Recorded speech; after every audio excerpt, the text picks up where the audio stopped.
더불어민주당이 부동산 특위에서 논의해온 규제 완화책 가운데 오늘 재산세 감면안을 확정할 것으로 보입니다. 재산세 감면 상한선을 공시지가 6억 원에서 9억 원으로 올리는 내용을 논의하고 있는데 종부세와 대출 규제 완화는 결론을 내리기 어려울 것으로 보입니다. 이주열 한국은행 총재가 경제 상황에 따라 올해 기준금리를 인상할 수도 있음을 시사했습니다. 오늘 오전 금융통화위원회가 끝난 뒤에 열린 기자간담회에서 연내 기준금리 인상 여부는 경제 상황에 따라 결정될 것이라고 밝혔습니다. 국민의힘이 당대표 본경선에 진출할 5명을 확정해 발표합니다. 친구 대결이 본격화하고 있는 가운데 다음 달 11일 당대표 선거를 앞두고 경쟁이 더 치열해질 전망입니다. 법무부가 검찰 간부급의 승진 기준을 논의하는 검찰인사위원회가 잠시 뒤에 열립니다. 김호수 패싱 논란이 일고 있는 가운데 박범계 장관은 신임 총장 의견 청취와 인사위 개최는 별개라며 선을 그었습니다.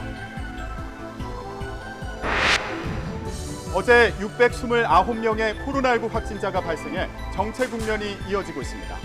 오늘부터 65세에서 74세 어르신의 백신 접종이 시작됐고 만 30세 이상의 성인은 카카오톡과 네이버를 이용해 자녀 백신 접종 당일 신청을 할 수 있습니다. 코로나19에 감염된 우리 국민 14명이 오늘 밤 전세기편으로 귀국합니다. 중증 환자 1명은 도착 즉시 병원으로 이송되며 나머지 경증 환자들은 진단검사를 받은 뒤 생활치료센터로 옮겨질 예정입니다. 더 뉴스 60초 뒤에 계속됩니다.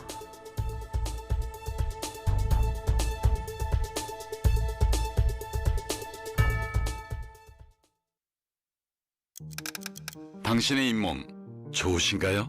씹고 뜯고 맛보고 즐기고 이게 바로 행복입니다. 4가지 복합 성분 이가탄. 잇몸 건강 이가탄으로 지키세요. 아시죠?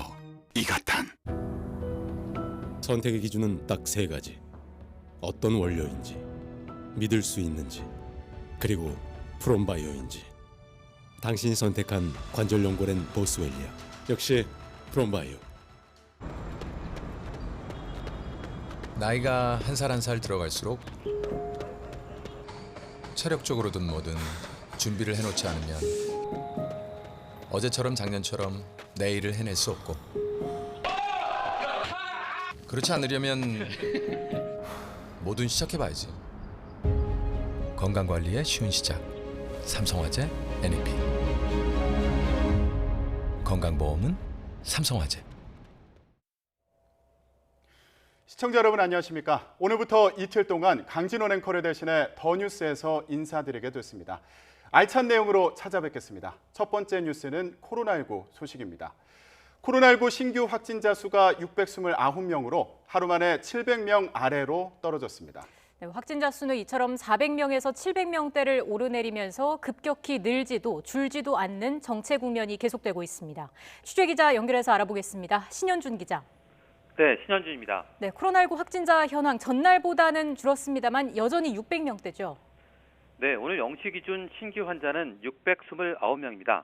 전날보다 78명 줄면서 하루 만에 700명 아래로 떨어졌지만 닷새 만에 600명대를 기록하면서 여전히 안심할 수 없는 상황인데요. 특히 가족과 지인 등 개별 접촉의 고리를 타고 코로나19가 퍼지고 있는 데다 변이 바이러스가 증가하고 있어 확산세를 막기가 쉽지 않은 상황입니다. 감염 경로를 보면 국내 발생이 620명, 해외 유입이 9명입니다. 지역별 국내 감염은 서울이 216명, 경기 168명, 인천 30명인데 수도권 환자만 414명으로 전체의 3분의 2를 차지합니다.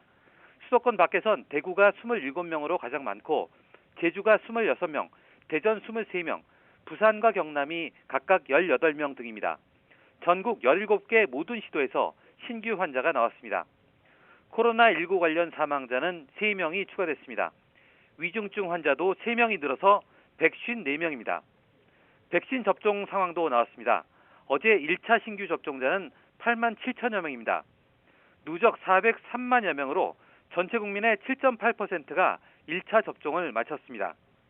2차 신규 접종자는 6만 5천여 명인데 누적 201만 명을 넘어 전 국민의 3.9%를 기록했습니다.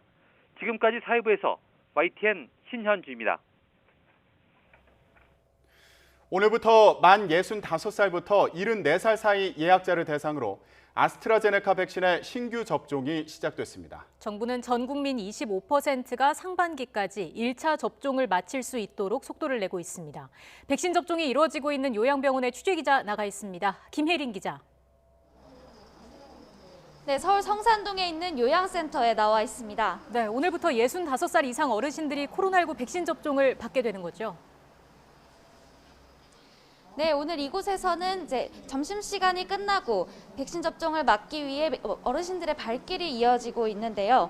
오늘부터 요양병원을 포함해 전국 위탁의료기관 12,800곳에서 아스트라제네카 백신 1차 접종이 시작됐습니다. 만 65살부터 74살 사이 대상자 513만여 명과 중증 호흡기 질환자 7천여 명 등 모두 514만여 명이 신규 접종 대상입니다. 이 가운데 접종을 예약한 비율은 70살에서 74살 68.9%, 65살에서 69살은 63.6%, 중증 호흡기 질환자는 55.5%입니다. 백신 물량에는 당분간 여유가 생긴 만큼 정부는 접종에 속도를 낼 계획인데요.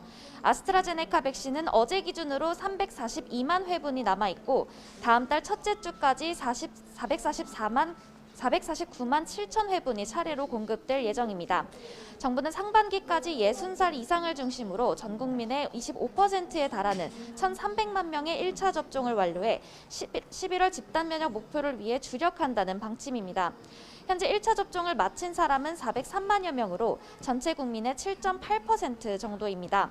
상반기를 한 달 앞두고 897만여 명이 추가 접종을 해야 하는데 하루 229만 9천 명이 접종해야 달성 가능합니다.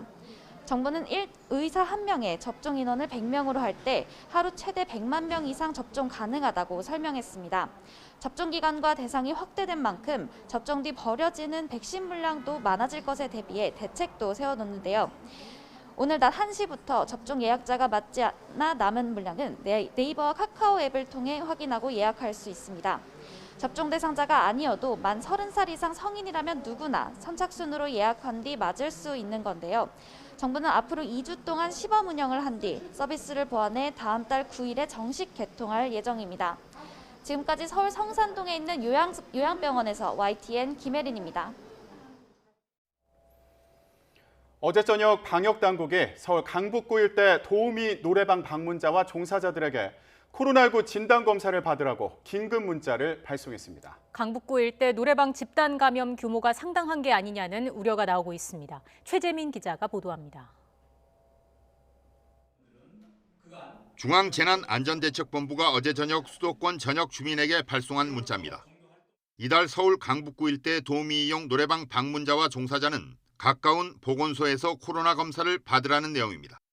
강북구 노래방 관련 코로나19 환자가 발생했다는 건데 해당 지자체가 아닌 중대본이 300여 곳에 달하는 강북구 전체 노래방을 지칭한 건 매우 이례적인 일입니다.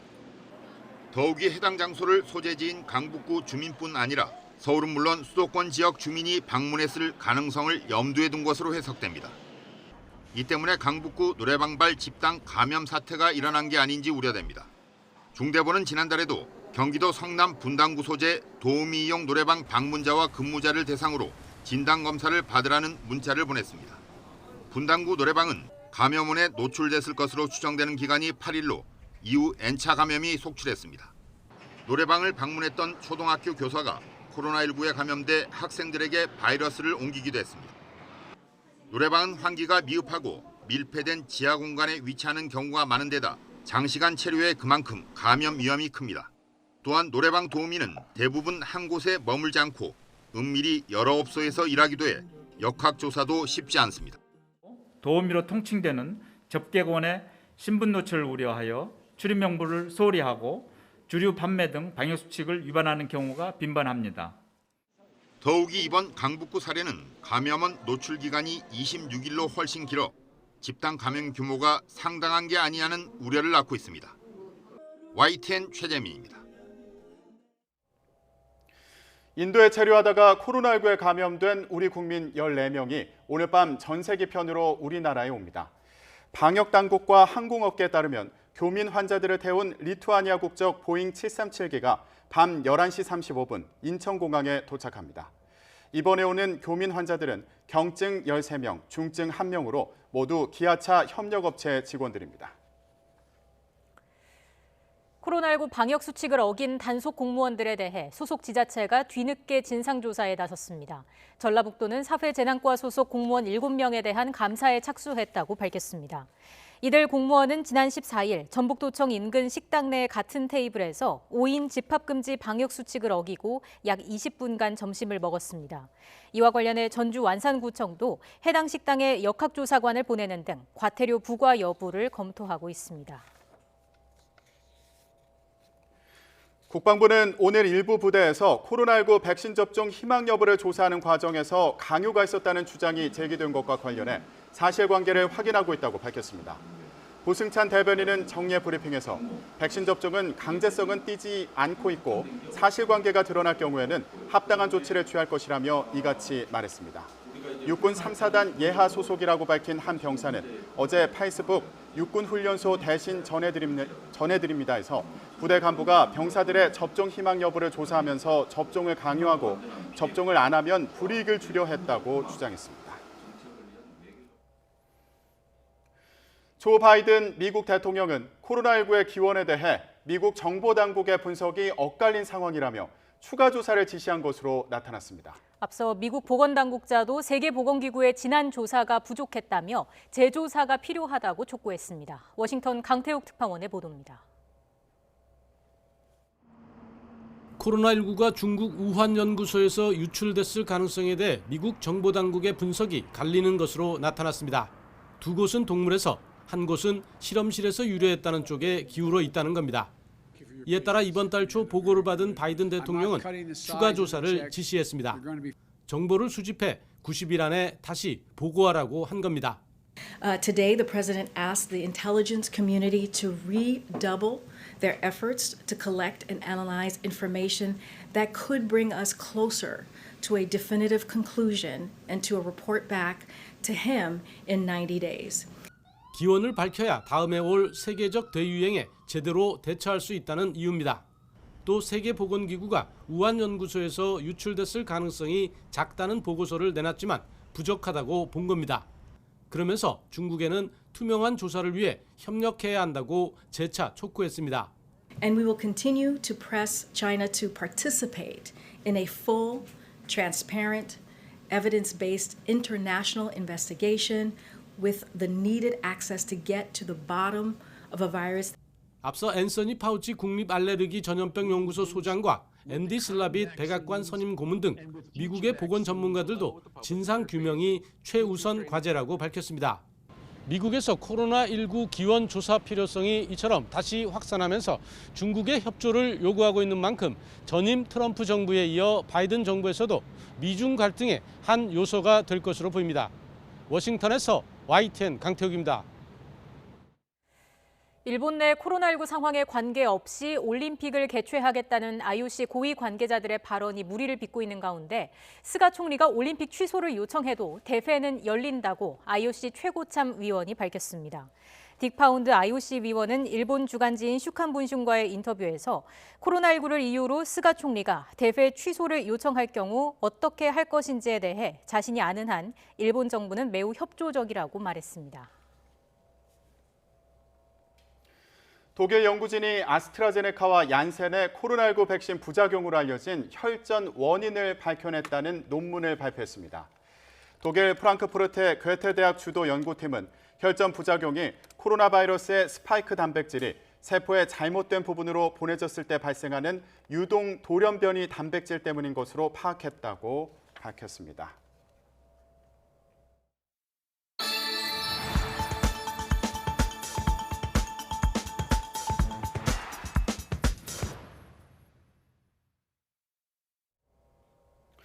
네, 방금 들어온 소식 전해드리겠습니다. 문재인 대통령이 국회에 인사청문 경과 보고서 채택 시한을 넘긴 김호수 검찰총장 후보자의 청문 보고서 송부를 재요청했습니다. 문 대통령은 오늘 오후 김호수 검찰총장 후보자의 인사청문 경과 보고서를 오는 31일까지 보내라고 국회에 요청했습니다. 네, 인사청문회법에 따라 여야는 이 기한까지 보고서 채택에 합의를 시도할 수 있고 끝내 재송부 기한을 넘기게 되면 문 대통령이 임명을 강행할 수도 있습니다. 앞서 여야는 어제 국회 법제사법위원회 김호수 검찰총장 후보자 인사청문회에서 극한 대립을 벌였고 결국 5시간 동안 서로에게 사과를 요구하다가 자정을 넘기면서 회의가 자동 종료가 됐습니다. 다시 한번 전해드리겠습니다. 문재인 대통령이 국회 인사청문 경과보고서 채택 시한을 넘긴 김호수 검찰총장 후보자의 청문 보고서 송부를 재요청했다는 소식입니다. 관련된 내용은 잠시 뒤에 여야 관계자 두 분과 함께 좀 더 자세하게 전해드리겠습니다. 오늘 더불어민주당이 그간 논의해온 부동산 규제 완화 방안 가운데 재산세 감면안을 확정할 것으로 보입니다. 당권 경쟁이 한창인 국민의힘은 오늘 당대표 경선에 출마한 후보들 가운데 본 경선에 진출할 5명을 확정해서 발표합니다. 자세한 내용 국회 취재기자 연결해서 알아보겠습니다. 이경국 기자. 네, 국회입니다. 네, 민주당이 곧 의원총회에서 논의한 세제 조정안을 발표하죠. 네, 그렇습니다. 민주당은 오늘 오전 10시 반부터 정책 의원총회를 진행했습니다. 그간 당 부동산 특위에서 논의해온 세제 조정안에 대한 의원들의 의견을 들었는데요. 앞서 부동산 특위는 재산세 감면 상한선을 공시가격 9억 원으로 올리고 이 구간 주택의 재산세율을 0.05%포인트 내려주는 단일안을 의원총회에 올렸습니다. 회의에서 이 재산세 감면을 두고는 어느 정도 의견이 모인 것으로 전해졌는데요. 민주당은 조금 뒤인 2시 반쯤 기자회견을 통해 결정된 내용을 발표한다는 계획입니다. 하지만 종부세와 양도소득세 그리고 대출 규제를 완화할지를 두고는 이견이 여전해서 조율의 난항이 계속될 것으로 보입니다. 이번엔 국민의힘 관련 내용 알아보겠습니다. 오늘 당대표 본경선에 오를 후보들이 추려진다고요? 네, 그렇습니다. 국민의힘 당대표 경선에 출마한 후보 8명 가운데 본경선 대상자인 5명이 오늘 결정됩니다. 어제와 오늘 당원과 일반 국민을 상대로 한 여론조사가 진행이 됐는데요. 국민의힘 전당대회 선거관리위원회는 오늘 오후 4시 회의에서 여론조사 결과를 최종 의결한 뒤 발표할 예정입니다. 국민의힘 당대표 경선은 신진과 중진들의 신구 대결이 한창인데요. 본경선 진출자 5명 가운데 어느 쪽이 다수를 차지할지가 본경선의 판도를 예측할 가늠자가 될 전망입니다. 이런 가운데 신진과 중진 후보 사이에서는 개파 논란이 불거졌습니다. 주호영 전 원내대표와 나경원 전 의원, 앞선 여론조사에서 1위를 차지한 이준석 전 최고위원이 대권에 도전한 유승민 전 의원과 가깝다는 점을 집중적으로 부각하고 있습니다. 특정 대선 후보와 가까워서 공정한 대선 관리가 어려울 거라는 주장입니다. 이에 이 전 최고위원은 미래와 개혁이 중심이 됐던 전당대회를 구태로 회귀시키려는 것이라면서 심판받을 것이다 이렇게 거세게 반박했습니다. 또 다른 신진 당권 주자들도 비판에 가세했는데요. 초선인 김웅 의원은 SNS를 통해 옛 친이계인 이재호 상임고문의 단체가 주호영 전 원내대표 지지 문건을 만든 점을 지적하면서 이런 게 개파 정치가 아니냐 이렇게 맞받았습니다. 김은혜 의원도 SNS를 통해서 중진 후보들이 느닷없는 개파 낙인으로 전당대회를 막장으로 만들었다며 지금이라도 물러서라 이렇게 꼬집었습니다. 네, 대선 주자들 상황도 좀 짚어보겠습니다. 오늘 여권에서는 또 한 명의 후보가 공식 출마를 선언했다고요? 네, 그렇습니다. 이른바 원조 친노로 불리는 민주당 이광재 의원입니다. 삼선인 이 의원은 노무현 정부 당시 청와대 국정상황실장을 지낸 친노 핵심 인사로 꼽히는데요. 이 의원은 오늘 오전 9시 반 서울 여의도 중소기업중앙회에서 대선 출마를 공식 선언했습니다. 이 의원은 경제와 외교 그리고 세대 교체를 강조하면서 위대한 대한민국을 만들겠다고 밝혔고요. 전직 대통령들을 언급하며 자신이 생각하는 국정 운영의 방향성을 드러내기도 했습니다. 직접 들어보겠습니다. 우리는 혁신의 역사로부터 배워야 합니다. 김대중 전 대통령은 벤처와 IT 경제 시대를 개척했습니다. 노무현 전 대통령은 개방형 통상 국가 비전과 국가 균형 발전 시대를 열었습니다. 네, 오늘 행사엔 50명이 넘는 민주당 의원들이 참석했고요. 친노 친문진영 원로격인 이해찬 전 대표는 물론 대권 경쟁자이기도 한 이낙연 전 대표와 정세균 전 국무총리도 참석했습니다. 이낙연 전 대표는 이 의원을 대한민국 정치에서 매우 드물고 소중한 지도자라고 추켜 세웠고, 정세균 전 총리도 민주당의 적통이자 대들보라며 응원을 보냈습니다. 앞서 여권 대선 주자들은 너나 할 것 없이 친노 표심 잡기에 주력해오던 상황인데요. 친노 친문의 적통이라는 평가를 받는 이 의원의 출마가 판세에 어떤 영향을 미칠지 관심이 주목됩니다. 지금까지 국회에서 전해드렸습니다. 네, 중앙방역대책본부에서 코로나19 관련 브리핑이 시작됐는데요. 현장으로 가보겠습니다. 꼭 받아주시고 아직까지 예약을 하지 않으신 분들은 사전 예약 사이트나 콜센터를 통해 예약을 해주시길 부탁드립니다. 백신 물량은 사전 예약자를 기준으로 매주 예방접종 기관에 순차적으로 배송하고 있습니다. 예방접종을 받으신 분은 어제까지 1차 접종이 400만 명, 2차 접종은 200만 명을 넘어섰습니다. 금일 0시 기준으로 1차 접종 403만 명, 2차 접종 완료자가 201만 명입니다. 오늘부터 65세 이상 연령대 예방접종이 시작됨에 따라서 일일 접종자 수는 대폭 증가할 것으로 예상됩니다. 60대 이상 연령층에서 예방접종은 매우 중요합니다. 60세 이상 연령층은 코로나19에 감염될 경우 100명 중 5명이 사망에 이를 정도로 치명적인 상황입니다. 하지만 예방접종을 받으면 감염을 줄일 수 있고 사망을 막을 수 있다는 연구 결과가 거듭 확인되고 있습니다. 60세 이상 연령층에게 예방접종은 건강지킴이이자 생명지킴이입니다. 가정 내 어르신들이 계신 분들께서는 예방접종 전후 건강상태를 잘 살피시어 안전하게 접종을 받으실 수 있도록 도와주실 것을 당부드립니다. 또한 75세 이상 어르신들 중 거동이 불편하시거나 도서지역에 거주하시어 예방접종 센터를 방문하기 어려우셨던 분들은 가까운 위탁의료기관이나 보건소 등에서 아스트라제네카 백신을 접종받으실 수 있다는 점도 말씀드립니다. 오늘부터 많은 분들의 예방접종이 시작이 됩니다. 예방접종 후 발생할 수 있는 이상반응에 대해서 조치할 수 있도록 접종을 받으신 분들은 예방접종 후 최소 15분에서 30분가량 접종기관에 머무르시면서 이상반응이 나타나는지 관찰하셔야 합니다. 또한 귀가 후에도 무리한 행동은 삼가하시고 3시간 이상 특이 증세가 나타나지 않는지 잘 살펴주시기 바랍니다. 또한 접종 후 최소 3일간은 특별한 관심을 가지고 관찰하며 고열이 있거나 평소와 다른 신체 증상이 나타나시는 분이 있다면 바로 의사의 진료를 받아주시기 바랍니다. 코로나19 예방접종 후 이상반응으로 발열과 두통, 근육통, 메스꺼움 등의 전신 반응이 나타날 수 있으나 이러한 증상은 대부분 수일 내에 사라집니다. 이런 증상이 나타나실 경우 수분을 섭취하시고 충분한 휴식을 취해 주시기 바랍니다. 예방접종 후 발열이나 근육통 등 몸살 증상이 나타나면 하루 정도 해열 진통제를 복용하실 것을 권장합니다. 특히 젊은 연령층의 경우 이러한 전신 반응이 더 뚜렷하게 나타날 수 있으므로 예방접종을 받기 전에 미리 해열제를 준비해 두시면 좋겠습니다. 다음은 백신 공급 상황에 대해 말씀드리겠습니다. 오늘 개별 계약된 아스트라제네카 백신 106만 9천회 분이 추가 공급되어 상반기 도입 예정인 1,838만 회분 중 현재 1,081만 회분의 공급이 완료되었습니다. 내일도 개별 계약된 아스트라제네카 백신 82만 8천 회분이 들어올 예정으로 6월 첫째 주까지 총 342만 8천 회분이 순차적으로 공급될 예정입니다. 오늘 1시부터 자녀 백신 신속 예약 서비스도 시작되었습니다. 네이버와 카카오 앱을 통해 아스트라제네카 자녀 백신이 발생한 의료기관을 확인하고 예약하시면 당일에 접종을 받으실 수 있습니다. 네이버나 네이버 지도 앱에서 자녀 백신을 검색하시거나 카카오톡 앱 하단의 샵 탭에서 자녀 백신 탭을 선택해서 조회하시면 되고 카카오 맵 앱에서도 자녀 백신을 조회하실 수 있습니다.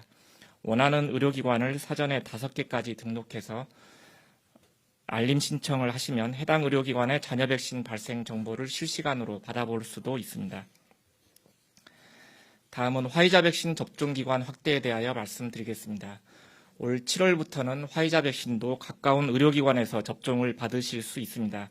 예방접종 추진단은 각 지자체별로 3분기 화이자 백신 접종기관 수요조사를 거쳐 전국 1만 3천여 개 위탁의료기관 중 화이자 백신 보관과 접종시설이 갖춰진 1,500여 곳을 화이자 백신 접종기관으로 선정해서 7월부터 접종을 시작할 예정입니다. 다음은 예방접종 피해보상 전문위원회 논의 결과입니다. 예방접종 피해보상 전문위원회는 5월 25일 제2차 예방접종 피해보상 전문위원회를 열고 코로나19 예방접종 후 이상 반응으로 피해보상이 신청된 사례에 대해서 인과성 및 보상 여부를 심의하였습니다. 보상위원회는 임상의사와 법의학자, 감염병, 면역학, 미생물학 전문가를 비롯해 변호사 및 시민단체가 추천한 전문가 등 15명으로 구성되어 있고 국제적인 기준과 과학적 근거에 따라 독립적으로 예방접종과 이상 반응과의 인과성 및 보상 여부를 평가하고 있습니다. 이번 제2차 보상위원회에서는 피해보상 신청 금액이 30만 원 미만인 소액심의 대상 162건과 30만 원 이상의 정규심의 대상 28건 등 총 190건을 심의하였습니다. 의무기록 및 역학조사 결과 등을 바탕으로 기저질환, 과거 병력, 가족력, 접종 후 이상 반응까지 임상 경과 등을 종합적으로 심의한 결과 예방접종 후 발열, 두통, 알레르기 반응, 아나필락시스 등의 이상 반응으로 치료를 받은 사례 등 총 166건에 대해 보상하기로 결정하였습니다. 국제적으로는 WHO 회원국 194개국 중 12.9%인 25개 국가에서 예방접종에 대한 국가보상제도를 운영하고 있습니다. 예방접종과 인과성이 인정되는 중증 이상 반응 피해에 대해서만 보상을 대부분이 하고 있습니다. 하지만 우리나라는 코로나19 예방접종에 대해 국제 기준을 따르고 있지만 그보다 더 폭넓은 보상체계를 마련해서 국가의 책임을 강화하고 있습니다. 또한 지난 5월 17일부터는 코로나19 예방접종 후 인과성 근거가 불충분해서 보상에서 제외된 중증 환자에 대해서도 의료비 지원 사업을 신설하여 1인당 1천만 원까지 진료비를 지원하고 있습니다. 현재까지 확정된 지원 대상은 총 7분으로 관할 시군구 보건소를 통해 신청을 받아 신속하게 의료비를 지원해 드릴 예정입니다. 예방접종 추진단은 예방접종으로 불가피하게 발생하는 이상 반응과 관련하여 국제적인 기준에 따라 현재까지 인과성이 인정되는 피해에 대해서는 신속하게 보상이 이루어지도록 할 예정입니다. 또한 국제적인 동향도 계속 확인하면서 우리나라의 이상 반응 감시 조사 체계를 통해 지속적으로 모니터링하여 추가적으로 인과성이 인정되는 이상 반응 등에 대해서도 보상 범위를 확대해 나갈 예정입니다. 국민 여러분들께서 보다 안심하고 예방접종을 받으실 수 있도록 안전하고 체계적인 예방접종을 위해 더욱 노력해 나가겠습니다. 다음은 해외 주요국의 코로나19 발생 및 예방접종 현황을 설명드리겠습니다. 전 세계의 주간 신규 확진자 수는 3주 연속 감소하고 있으나 일부 아시아 국가에서 높은 발생은 지속되고 있습니다. 인도에서는 지난주 대비 주간 확진자가 감소하였지만 사망자는 늘었고 말레이시아, 대만, 베트남에서 발생이 급증하고 있는 모습입니다. 특히 대만과 베트남은 유행 이래 최대 발생 상황이 보고되고 있습니다. 다만 예방접종률이 높은 주요 국가에서는 확진자 발생의 감소세가 지속되고 있습니다. 특히 1회 이상 예방접종을 마친 사람이 많은 이스라엘과 미국, 영국, 독일, 프랑스에서 감소세가 지속되고 있습니다. 거듭 강조드리지만 안전하고 건강한 일상으로의 회복은 예방접종을 통해서만 가능합니다. 오는 6월 3일까지 계속되는 60세 이상 어르신들의 예방접종 사전 예약을 꼭 챙겨주시고 평소 다니시던 곳이나 가까운 의료기관을 택해 안전하게 예방접종을 받아주시기를 당부드립니다. 60세 이상 연령층에서 예방접종의 중요성이 거듭 확인되고 있습니다. 예방접종 효과 분석을 보면 예방접종이 감염을 예방하고 감염이 되더라도 치명률을 낮춰 사망을 예방하는 효과가 매우 높습니다. 또한 가족이나 주변 사람들에게 전파도 절반 정도 줄여주어 가족을 보호하는 데도 중요합니다.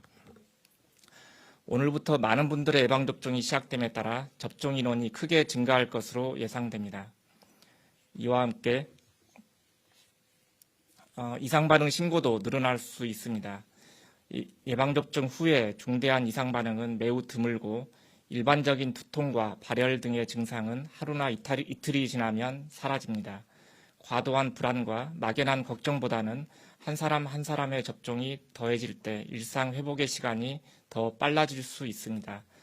아직 예방접종을 예약하지 않으신 어르신들의 사전 예약과 예방접종에 자녀 등 가족분들께서는 관심을 갖고 살펴주시길 거듭 당부드립니다. 또한 예방접종을 통해 우리 사회에 충분한 면역력이 형성되기까지는 마스크 착용, 충분한 환기, 의심 증상 시 즉시 검사받기 등의 기본 수칙을 생활화해 주시기 바랍니다. 특히 실내에서 마스크 착용은 예방접종을 받더라도 예외 없이 지속되어야 한다는 점을 거듭 강조드립니다. 방역당국은 우리 사회가 더욱 안전해지고 일상에 가까워질 수 있도록 총력을 다하겠습니다. 감사합니다. 네, 지금부터 기자님들 질문에 답변 드리는 시간 갖겠습니다.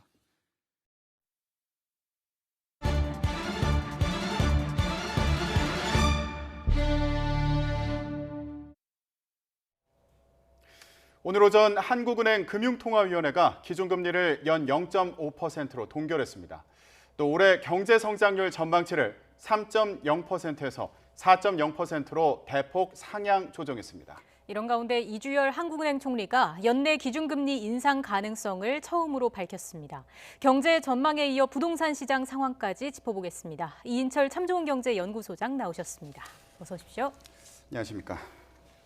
네, 오늘 한국은행 금융통화위원회에서 현재 연 0.5%인 기준금리를 유지하기로 했습니다. 그렇습니다. 예, 어느 정도 예상됐던 것으로 봐야 될 것 같은데요. 예, 어떤 배경이 있다고 봐야 될까요? 사실 이번 금통위는 금리의 변경보다는 오히려 현재 인플레이 상황을 어떻게 인식하고 있는지 그리고 미국의 경제 상황과 맞물려서 언제쯤 금리 인상 타이밍을 가져갈지 이 부분에 쏠려 있었습니다. 예상대로 만장일치로 금통위원 7명 전원 현 수준인 연 0.5%인 기준금리를 유지됐습니다. 아마 기억하시겠습니다만 지난해 코로나19가 발발할 당시에 기준금리가 연 1.25%였어요. 발발하자마자 0.5% 낮췄고요. 네. 두 달 뒤 지난해 5월에 추가로 0.25% 내려서 현재 0.5%를 유지하고 있는데 이게 1년째 지속이 되고 있습니다. 최근에 발표되고 있는 경제 지표는 굉장히 개선 속도가 좀 빨라지고 있어요. 1분기 경제 성적표를 봤더니 1.6% 성장을 했어요.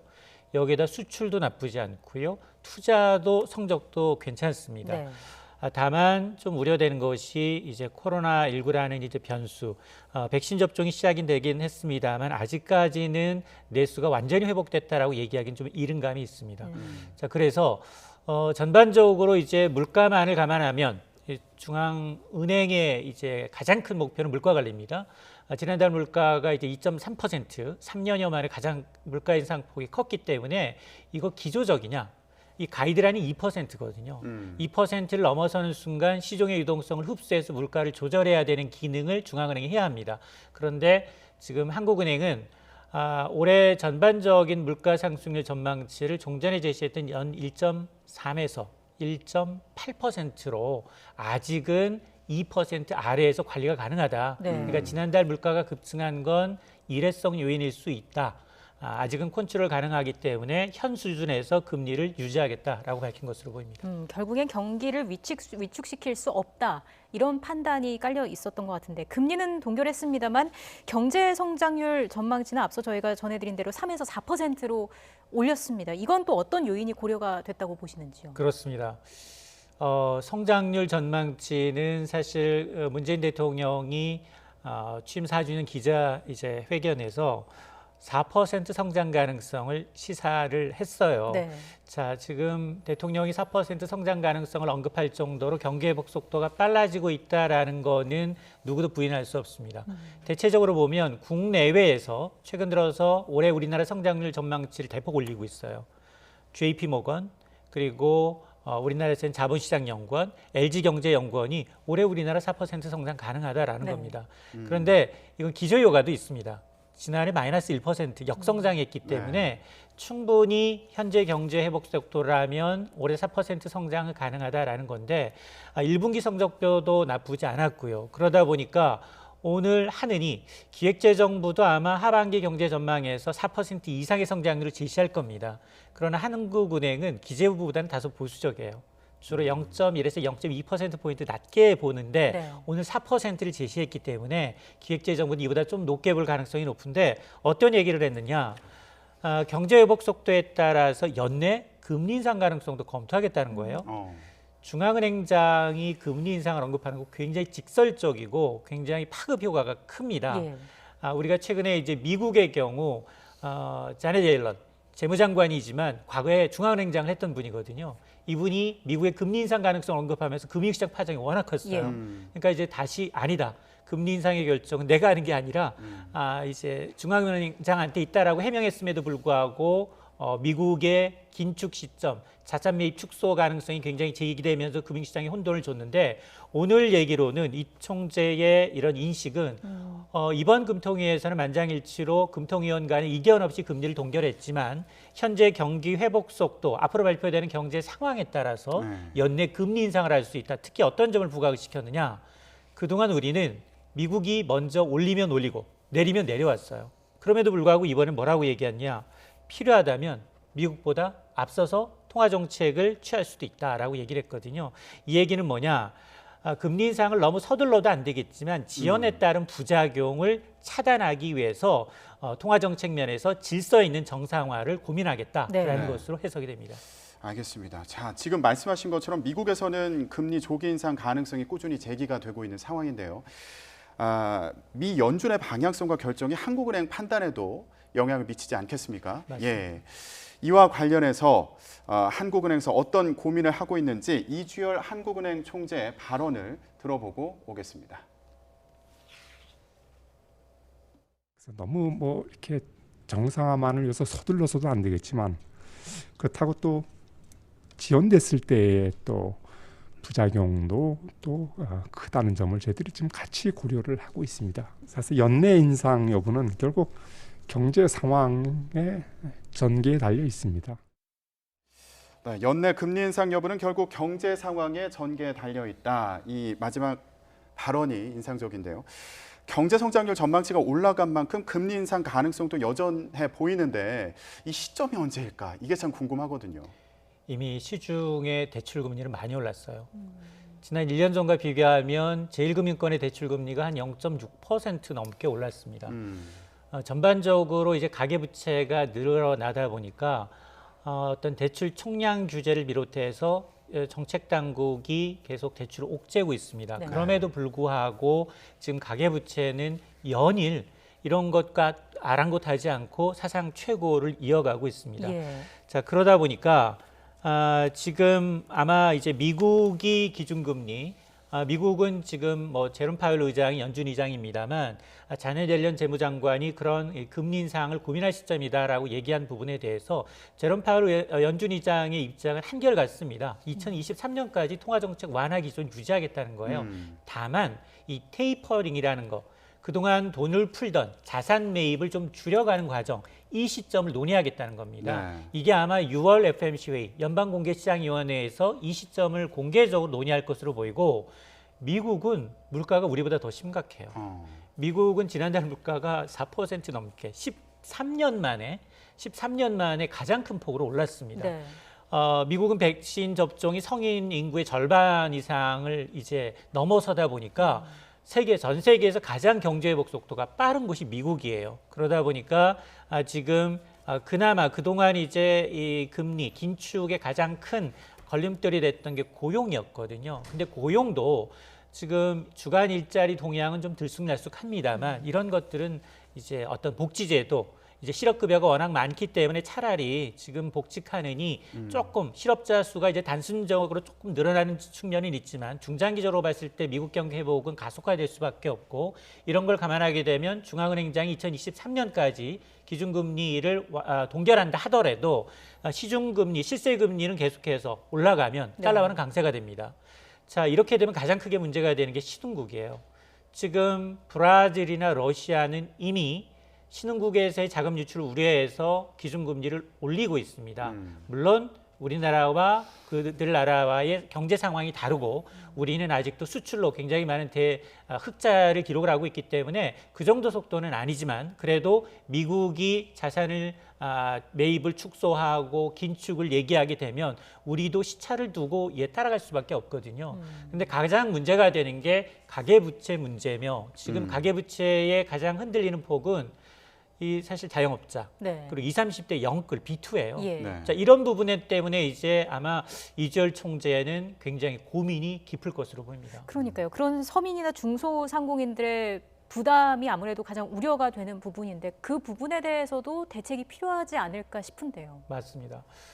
지금 B2 영끌로 지금 봤더니 1분기 말 가계 신용이 1,765조를 넘어섰어요. 석 달 만에 37조 원. 1년 전과 비교하면 거의 150조 원 넘게 늘었습니다. 이 늘어난 부분의 내역을 좀 들여다보니까 37조 원 가운데 20조 원이 주택담보대출이에요. 아니 주택담보대출은 15억 원 이상은 대출도 안 되고요. 규제 지역에서는 집값의 40% 미만으로 대출되는데 이 부분이 도대체 계속해서 이제 불어나는 부분이고 또 하나가 기타 대출, 이른바 이제 마이너스 통장 대출입니다.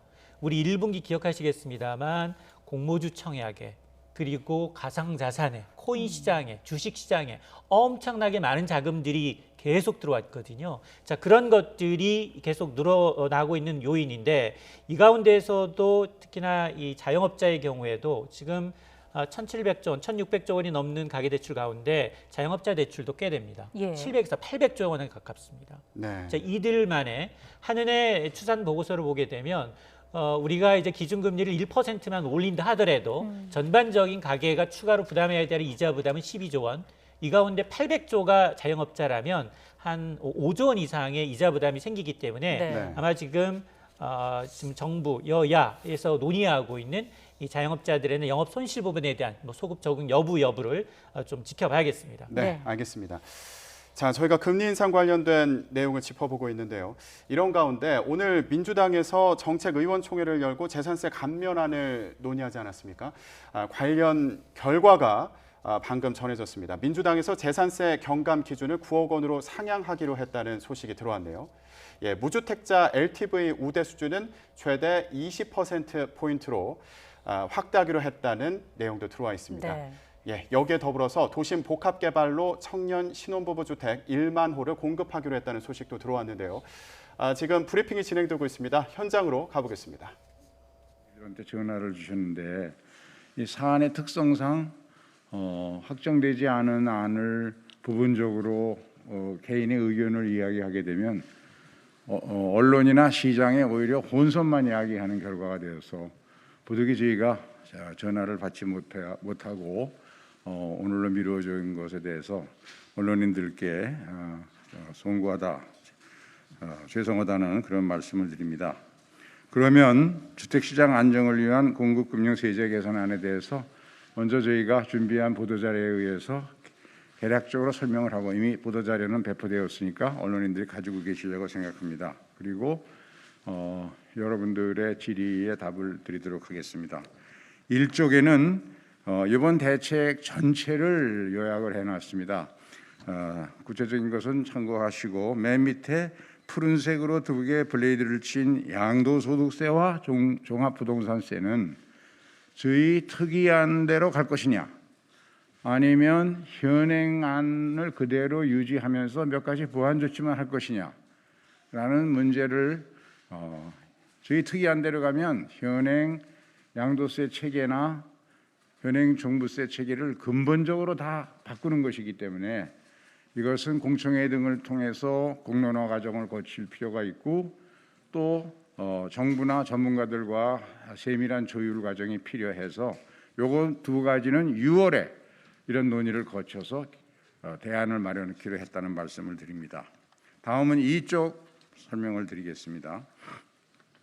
저희 민주당 부동산 특위에서는 문재인 정부가 출범하던 시기에 그 부동산 가격이 이전 2016년부터 상승기에 들어섰는데 공급이라는 게 하루아침에 느는 게 아니라서 2017년 5월에 갑자기 출범한 민주당 정부로서는 부동산 가격은 상승하는데 전 정부에서 공급이 충분히 확보되지 못한 상태에서 정권을 인수했기 때문에 급격히 부동산 가격이 상승하는 데 따르는 편승하는 투기 수요, 이것을 억제할 것이 워낙 시급해서 세제와 금융을 전방위적으로 강화를 했습니다. 그래서 일부 투기 억제에는 성공을 했지만 그러나 저금리에 따르는 그 자산가치 상승에 의해서 상승하는 집값 상승을 잠재우는 데는 좀 부족했었습니다. 그 결과 부동산 가격이 계속 상승하다 보니까 결국 무주택자의 내 집 마련이나 또 1주택자의 2, 3목적 대체 주택 취득이 어려워져서 여러 가지 조세 마찰이 일어났고, 이렇게 촉발된 민심이 이번 4월 7일 재보궐선거를 통해서 나타났다는 상황 인식 하에서 이번 대안을 마련하게 됐습니다. 이번 대안은 따라서 주택 가격을 안정시키는 데 가장 중요한 정책 변수는 공급을 어떻게 획기적으로 늘리느냐 하는 것이어서 이미 발표한 205만 호 주택을 중심으로 시장에서 좋은 호응을 얻고 있는 이사 대책 등을 최대한 앞당겨 추진을 하고, 그리고 무주택자와 또 1가구 1주택자 등에 대한 금융과 세제를 보다 현실에 맞게 조정을 해서 실수요자들의 주거복지를 강화하고 집값 안정을 도모하고자 하는 데 큰 방향을 두었습니다. 그래서 이런 것들을 시행하기 위해서 정부의 총리실과 당의 정책위원회에 각각 태스크포스를 두어서 정부는 각 관계부처 차관들로, 그리고 우리 당에서는 관련 상임위원회 간사들로 구성된 태스크포스에서 서로 긴밀히 협의해 가면서 추가적인 공급 대책을 지속적으로 강구해 나가도록 했고, 또 금융의 경우에는 LTV 요건을 적정 수준으로 완화해서 무주택 생애 최초 구입자 등의 내 집 마련 지원을 확대하고, 세제의 경우에는 모두에 말씀드린 것처럼 1가구 1주택자의 재산세 부담을 완화하는 쪽으로 의견을 모았습니다만, 양도소득세, 종합부동산세 부담을 현실화하는 문제는 공청회 등을 통한 공론화 과정, 또 정부 및 전문가들과의 협의를 거쳐서 현행대로 유지하면서 부분 보완하거나 아니면 우리 당의 특이한 대로 큰 폭의 제도 개편을 하는 두 가지 중에서 대안을 마련해서 6월 중에 결정하기로 했다는 말씀을 드립니다. 다음은 세부 추진 방향을 공급 대책부터 말씀을 드리겠습니다. 3쪽입니다. 205만 호의 기존 대책을 상기 신도시 건설 이사 대책 등을 통해서 수도권 181만 호, 서울은 59만 호입니다. 총 205만 호의 공급 계획을 추진하고, 이 중에서 7월 달에는 사전 청약을 전체 7월부터 6만 2천 호, 금년엔 3만 호, 내년에 3만 2천 호가 사전 분양되겠습니다. 그리고 이사 대책 중에 특히 시장 호응도와 기대가 높은 것은 선도 사업인데, 도심 공공주택 개발 사업에 대해서 당초 계획이 4만 8천 호였는데 이미 11만 호가 신청을 받아서 선정이 끝났습니다. 이것을 하반기에도 지속적으로 확대해 나가고자 합니다.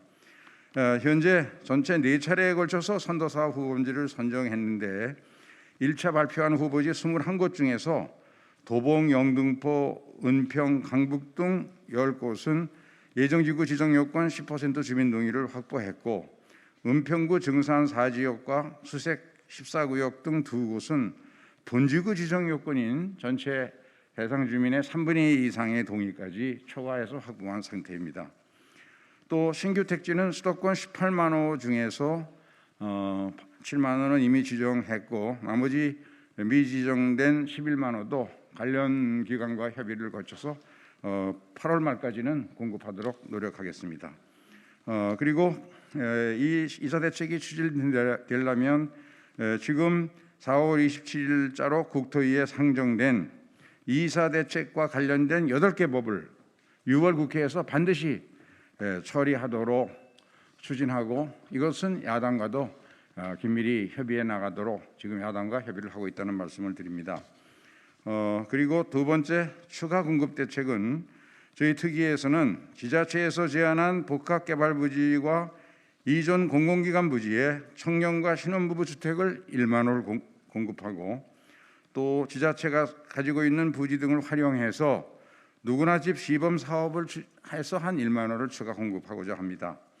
여기서 말하는 누구나 집이라고 하는 것은 소위 이익 공유형 주택 공급 방식을 말하는 것인데 신혼부부와 생애 최초 주택 구입자가 집값의 6%에서 20% 정도를 금융 지원을 받아서 납부하고 10년간 장기 임대 거주한 뒤에 분양을 받는데 분양 가격은 최초 입주시 가격으로 분양함으로써 지금까지 임대 사업이 시세 차익을 사업 시행자가 전부 독점했는데 이것을 분양자가 임차인이 시세 차익을 자기가 기여한 분에 따라서 서로 나누어 공유할 수 있는, 그래서 젊은 청년들이나 무주택자의 내 집 마련의 꿈을 좀 더 쉽게 이룰 수 있는 그런 분양 제도를 현재 LH공사와 허그 등 주택보증금융기관들이 일반화되는 모델을 만들어서 수도권 전체로 확산하는 그런 프로젝트를 수행하고 있다는 말씀을 드립니다. 다음 4쪽의 기존 공공대치 택지 활용입니다. 상기 신도시 내의 자족시설 용지는 용적률을 더 상향 추진하고 또 복합개발을 통해서 주택 공급을 확대하고자 하고, 분당 일산과 같은 일기 신도시는 주거나 도시 기반 시설 여건이 가장 잘 되어 있는 지역이기 때문에 이 지역이 리모델링 기간에 들어가 있어서 리모델링 사업을 보다 활성화하도록 추진하고자 합니다. 그리고 마지막 5번째는 중장기적인 택지 공급 방안인데 그동안 택지 후보지로 거론되어 온 수도권 내에 많은 지역이 있습니다. 도심 내의 군공항 이전 지역, 농업용수 제공 기능이 이미 끝난 농지가 없어져 가지고 상실한 저수지, 지금 낚시터로만 쓰이고 있습니다. 예비군 훈련장, 교정시설의 이전, 이런 것들을 당정 태스크포스를 통해서 계속해서 협의해서 중장기적으로 수도권의 대규모 택지 공급 사업지로 적극 발굴하고자 합니다. 아까 모두에 말씀드린 것처럼 이런 정책들을 추진하기 위한 태스크포스를 당에는 당 정치기가 주관해서 해당 상임위원회 간사들로, 정부는 총리실의 국무조정실장이 주관해서 해당 부처 차관들이 참여하고 정기적인 당정 간의 합동 태스크포스를 통해서 공급 대상을 발굴하고 공급 추진 상황을 점검해서 연도별 프로젝트별로 공급 로드맵을 마련해서 또 필요한 입법과 재정 지원을 적극 해나갈 생각입니다. 아래 통계표는 이 민간 공급 물량을 포함할 때 전체 주택 공급이 2010년대에는 약 6만 9천 호가 평균 공급되었는데 이런 방법들을 총 가동하면 다음 10년간 2021년부터 30년 사이에는 56만 3천 호, 약 10만 호 정도를 연평균 더 공급할 수 있어서 수도권의 집값 안정에 기여할 수 있겠다는 그런 말씀을 드립니다. 이러한 공급 대책에 대해서 오늘 저희 의총을 통해서 논의한 결과 많은 의원들이 이 최근의 집값 상승으로 인해서 무주택자, 특히 우리 20대, 30대 젊은이들이 내 집 마련의 꿈, 이 주거 사다리가 붕괴되고 내 집 마련의 꿈을 이루지 못해서 거기에 대한 상실감이 크다. 그러니까 지금까지보다 더 획기적인 저가의 공공자가주택 또는 공공임대주택을 대폭 확충해야 한다는 의견이 많이 제시됐습니다.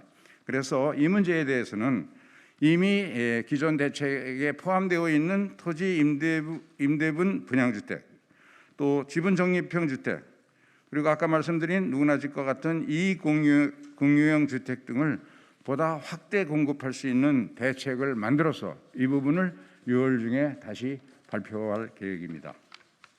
다음 5쪽에 금융지원에 관한 말씀을 드리겠습니다. 주택담보대출과 관련한 대출 규제가 지속적으로 강화되는 과정에서 서민들과 실수요자의 내 집 마련이 어려워지는 등 주거 사다리가 약화됐다는 비판이 계속되어 왔습니다.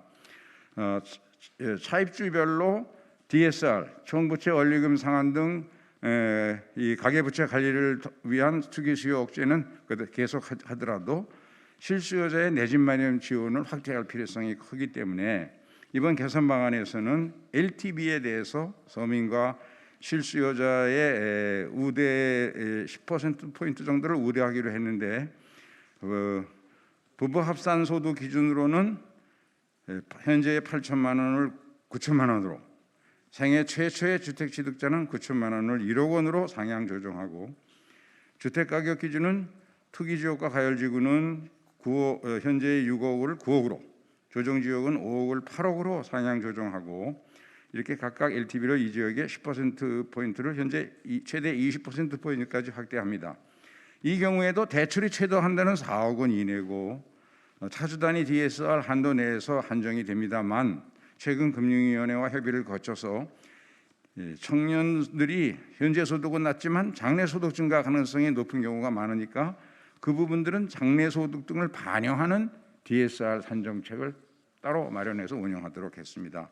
아래 표는 지금까지 말씀드린 것을 하나의 표로 정리했고, 6쪽의 상단에 보면 이것을 도표로 표시하면 파란 선으로 되어 있는 현재의 대출 가능 금액과 빨간 선으로 되어 있는 개선 후의 대체를 그림으로 표시하고 있어서 실질적으로 대출 가능 금액이 늘어난 것은 빚금 취임 부분이다. 이것을 금액으로 환산하면 4억 8천만 원의 주택을 구입했을 때 새 제도에 따르면 2억 8,800억 원까지의 2억 8,800만 원까지의 대출이 가능해서 지금보다 4,800만 원이 늘어나고, 8억 원의 주택을 구매했을 때는 4억 원 대출을 받을 수 있어서 지금보다 8천만 원의 대출이 늘어나게 된다는 말씀을 드립니다. 이와 함께 청년과 신혼부부와 같은 주거 취약계층을 추가로 지원하는 방안이 협의되었습니다. 주택금융공사 특례보증을 통한 청년층 전월세 대출 지원을 현재 1인당 한도 7천만 원을 1억으로 확대하고, 공적 전세대출 전세보증금 기준을 현재 5억에서 7억으로, 그리고 보금자리 대출 지원 한도는 현재 3억에서 3억 6천으로 상향 조정하겠다는, 운영하겠다는 말씀입니다. 다음은 7쪽의 주택임대사업자 제도의 개선입니다.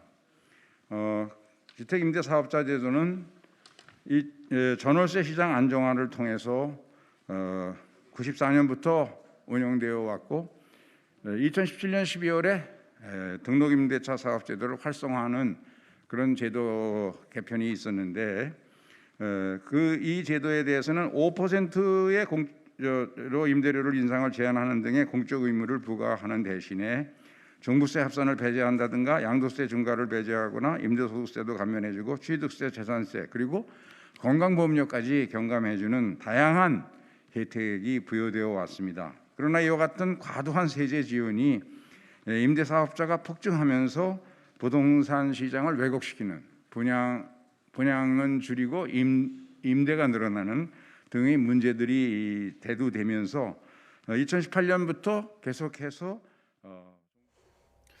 더불어민주당의 부동산 정책 관련 의원총회 논의 결과를 들어보셨습니다. 재산세 감면 기준을 공시가격 9억 원으로 올리는 내용이 발표됐는데요. 잠시 후에 얘기 이어가도록 하고요. 우선 방금 들어온 소식 전해드리겠습니다. 오늘 오후로 예정됐던 국민의힘 당대표 예비경선 결과 발표가 내일로 연기됐습니다. 국민의힘 전당대회 선거관리위원회는 오늘 오후 4시 회의를 열어 당대표 후보 8명 가운데 본선 진출자 5명을 의결하고 발표할 예정이었는데 연기됐다는 소식입니다. 네, 발표는 내일 오전 8시로 예정됐습니다. 어제부터 이틀 동안 진행하고 있는 여론조사가 예상보다 늦어진 데 따른 조치인 것으로 보이는데요. 황우여 선관위원장은 YTN과의 통화에서 일반 국민에서 20대 여성의 응답자 샘플 수를 아직 맞추지 못했다고 설명했습니다. 다시 한번 전해드리겠습니다. 6월 11일 국민의힘 전당대회 당대표 후보자의 예비경선 결과가 애초 오늘 발표될 예정이었습니다만 내일 오전 8시로 연기가 됐다는 소식입니다. 자세한 내용은 또 이어지는 뉴스에서 전해드리겠습니다. 네, 부동산 대책 관련 얘기 이어가도록 하겠습니다. 네, 재산세 경감 기준은 9억 원으로 결국 상향이 됐습니다. 그렇습니다. 이 뭐 부동산 특위 내에서도 여당 안에서도 단일안을 올렸을 만큼 이 부분에 대해서는 이견이 없었습니다. 그래서 이제 1가구 1주택의 재산세 감면 기준은 종전에 이제 6억 원, 공시지가 6억 원에서 9억 원으로 상향 조정됐기 때문에 예. 이게 6월 1일자 보유분한테 7월과 9월에 재산세 이제 건물과 토지분이 나가거든요. 네. 이때 아마 적용이 될 것으로 보입니다.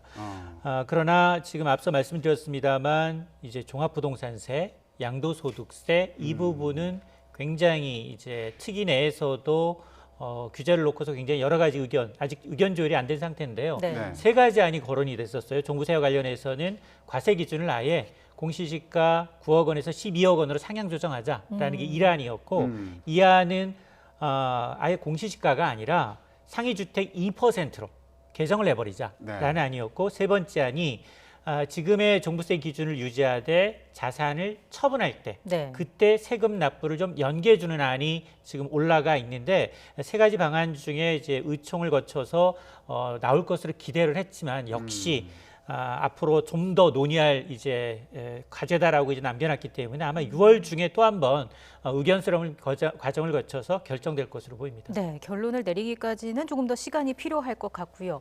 또 한 가지 내용이 있었습니다. 무주택자 LTV, 그러니까 주택담보대출 비율 우대 수준도 최대 20%포인트로 확대한다. 이런 내용이 있었습니다. 그렇습니다. 지금 김진표 특위위원장이 당초 무주택이 생애 최초 주택 마련할 경우에는 집값이 90%까지 LTV의 90%까지 해주자라는 파격적인 안이었어요. 예. 네. 그런데 뚜껑을 열어보니까 그게 아니라 지금 LTV 집값의 우대 수준 지금도 한 10%를 우대해주고 있는데 이 폭을 더 넓혀서 20%까지 끌어올리겠다는 겁니다. 자, 이때 가장 큰 맹점이 현재 기준에서는 무주택자일 경우에도 규제 지역에서는 40%밖에 안 되거든요. 네.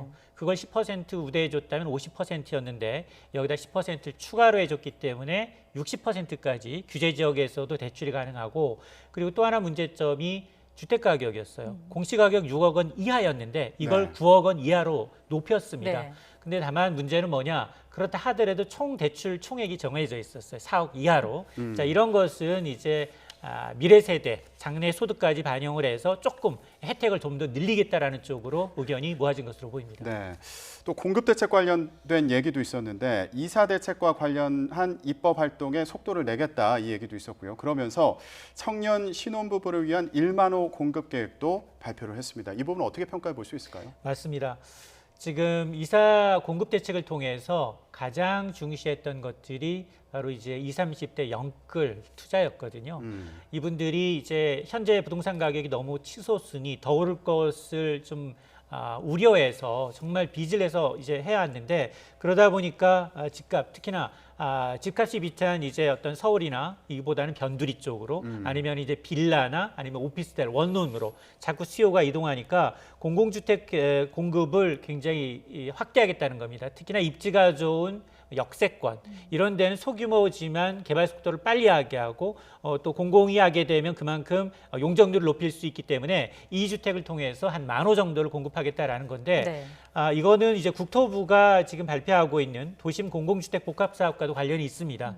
이미 세 차례 지구 후보지가 이제 선정이 됐어요. 네. 한 3차까지 한 38곳, 한 6곳 정도가 8곳 정도가 지정이 됐고 이 가운데 12곳은 관련 주민들의 10% 이상 동의했기 때문에 사업에 어떤 속도를 낼 수 있는 그런 이제 계기는 마련된 것으로 보이지만 다만 이게 이사 대책이 주로 변창흠 전 장관이 기획을 했었거든요. 그리고 어제 발표됐던 이제 4차에서도 지금 이 후보지 8곳이 서울과 인천에서 선정이 됐는데 이게 지금 노영욱 국토부 장관이 첫 이제 공급 사례이긴 합니다만 LH 사태로 인해서 신뢰는 상당히 좀 떨어져 있어서 네. 실질적으로 이제 이 로드맵에 맞춰서 공급 일정이 나올 수 있느냐 이 부분을 좀 주목해봐야겠습니다. 네, 알겠습니다. 재산세와 대출 규제 관련한 내용 추가로 들어오는 대로 또 전해드리겠습니다. 이인철 참좋은경제연구소장과 얘기 나눴습니다. 오늘 말씀 고맙습니다.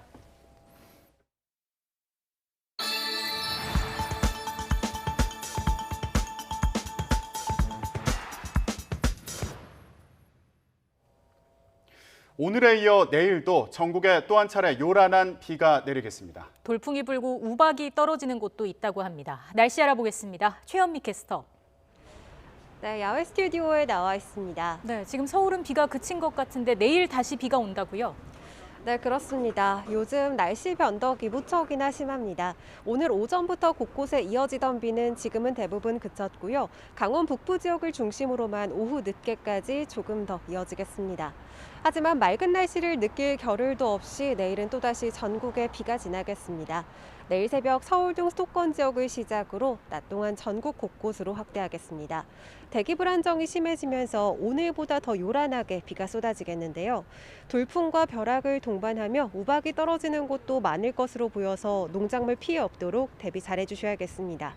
예상되는 비의 양은 중부와 전북, 경북 지역에 10에서 40mm, 전남과 경남에는 5에서 10mm가 되겠습니다. 비는 오후 사이 대부분 그치겠지만 일부 중부 내륙은 밤까지도 이어지겠습니다.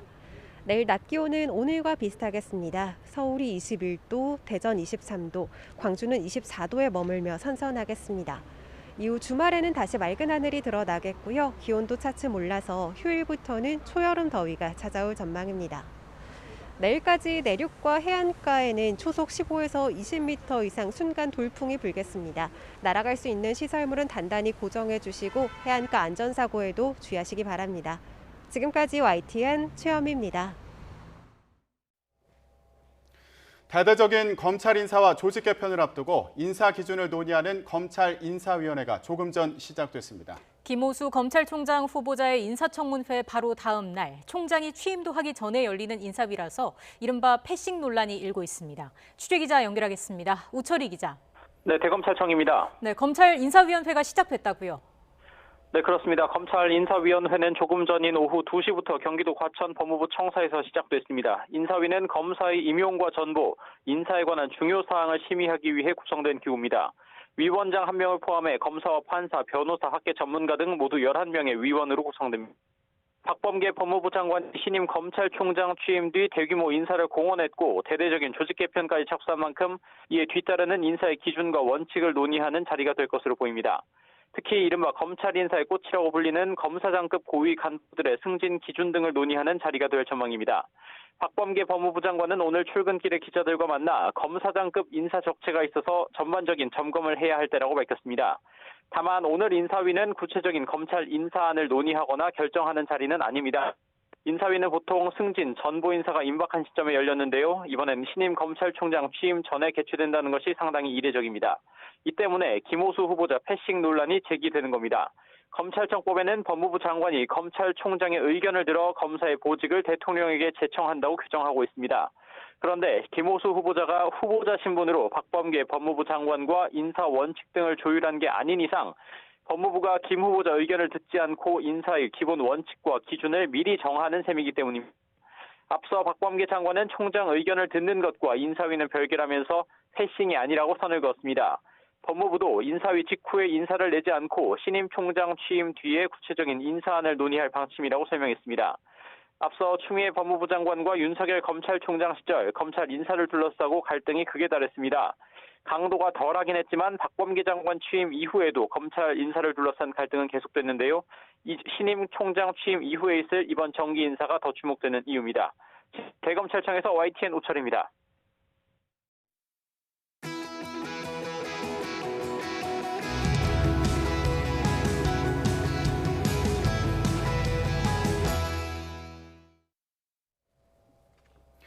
김호수 검찰총장 후보자 인사청문회가 여야 신경전 끝에 파행됐습니다. 문재인 대통령은 조금 전 김 후보자의 인사청문 보고서를 31일까지 재송부해달라고 국회에 요청했는데요. 결국 보고서 채택 없이 임명하게 될지 주목됩니다. 네, 그런가 하면 신진 돌풍으로 흥행 중이던 국민의힘 당대표 경선에 계파 논란과 경선 룰 잡음이 더해지고 있습니다. 법률 전문가이자 여야 정당인 두 분과 함께 전국 현안 짚어보겠습니다. 현근택 전 더불어민주당 법률위 부위원장, 윤기찬 국민의힘 법률위 부위원장 나오셨습니다. 어서 오십시오. 안녕하세요. 네, 어제 김호수 검찰총장 후보자 인사청문회 유상범 의원에 대한 정관예우 논란을 두고 논쟁이 벌어졌습니다. 무슨 일이 있었던 걸까요? 어제 상황 먼저 보고 오시죠. 마주 보면서 계속 상의를 하는 과정에 이와 같은 형태로 상대방 의원에 대해서 명예를 훼손하는 듯한 그것을 앞서서 의원이 한다면 그럼 그동안 김용민 이렇게 되면 앞으로 김용민 의원이 고소고발된 사건을 모두 까집어서 김용민 의원을 비난해도 다 받아들이겠습니까? 그렇게 할 수 없지 않습니까?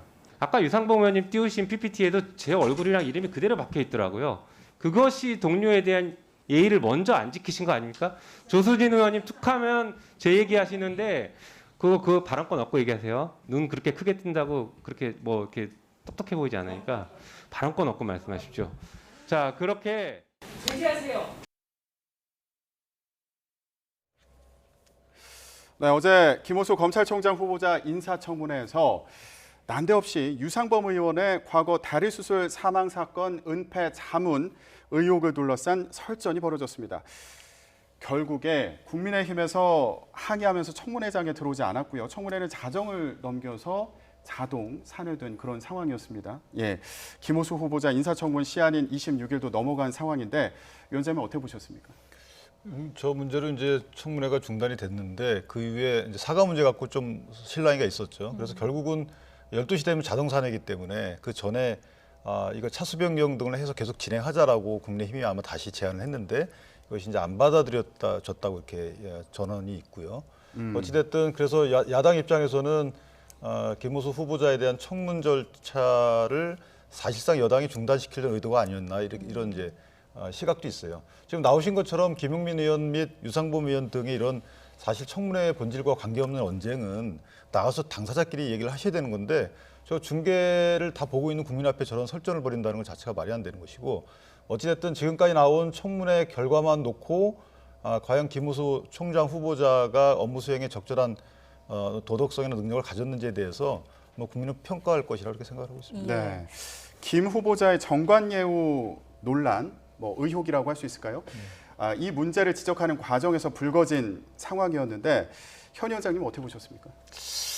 저도 뭐 기본적으로는 아마 이제 그 국회의원들이, 그러니까 인사청문위원들이 그 위원들에 대한 거는 별로 좋지는 않다고 봐요. 근데 이거는 사실은 이제 김남국 의원이나 아니면 김용민 의원 같은 경우에는 뭐 어제 서민 그 참고인 나온 분도 보면 계속 이제 어쨌든 그 문제를 삼는 거거든요. 예전에 이제 조국 장관 문제를 삼는 거라서 사실은 이 그 한 특정인을 개인해서 하는 건 좋지 않다라고 봅니다. 그러니까 지금 아마 김용민 의원도 그 얘기 하는 거죠. 본인 이름을 왜 자꾸 거명하면서 왜 자기 얘기하면 안 되냐 얘기인데 어찌 보면 저는 아마 서로 그걸 안 하는 게 낫겠다라고 봅니다. 왜냐하면 사실은 검찰총장 인사청문회 하는 자리이지 의원들끼리 저로 하는 자리는 아니거든요. 그러니까 제가 보기에는 여야 간에 어느 정도 그 정도 신사협정 정도는 할 필요가 있다. 그러니까 사실 이건 장내뿐만 아니라 장외에서도 마찬가지예요. 근데 장외에서도 보면 계속 지금 뭐 김용민 의원이나 김남국 의원 계속 친조국 인사라고 하면서 공격을 하거든요. 야당에서도.